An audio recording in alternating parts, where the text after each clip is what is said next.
Okay, week 4, lesson 1. I want to dig into some modal playing. Modes are something that I get a lot of questions from a lot of students about. And it's a lot of fun to fool around with modes. I do some, I don't do a ton of it, but if you're interested in modal playing, I want to get you grounded and help you understand how it really works.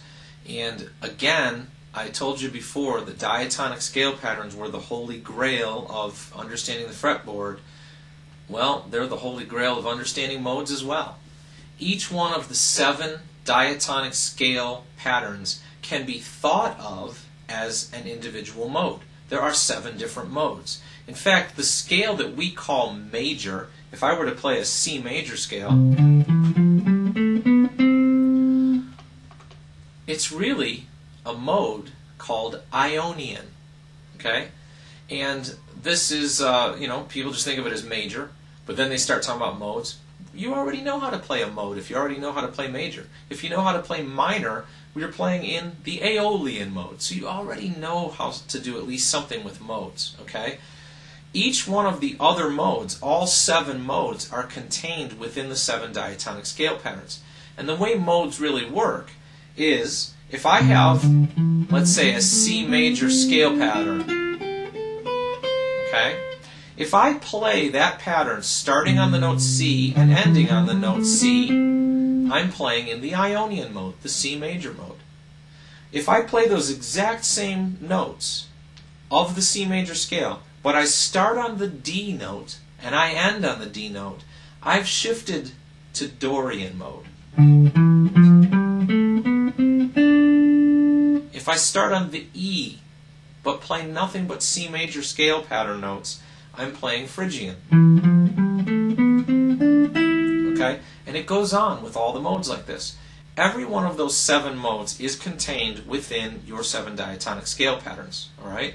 So I want you to understand that, first of all. The second thing, I want you to understand that while it's easy to think of each one of those 7 diatonic scale patterns as one of the modes, that's a simplified way of thinking about it. It works real well. It's very handy, very common for people to play it that way and to think that way. But in the long run, if you really, really want to dig into modes, if you want to get up there with in the leagues of Satriani and Steve Vai and Eric Johnson and all those kind of guys, you need to understand that by playing all up and down the fretboard in a key, you can then change that key to any one of the 7 modes. For example, if I want to play up and down the fretboard in the key of C major, and I fly all over that fretboard, but I keep focusing on the note C, it's going to sound like C major, C Ionian. However, if I play all up and down the fretboard, using all those C major scale patterns you've learned as the 7 diatonic patterns, but I keep focusing on the note E. I keep beginning phrases on E and ending phrases on E. It's going to end up sounding like the E Phrygian mode. So all of the modes are contained within the 7 diatonic patterns, and it's just how you begin and end phrases and how you phrase these things. Okay? That's the basic understanding of modes.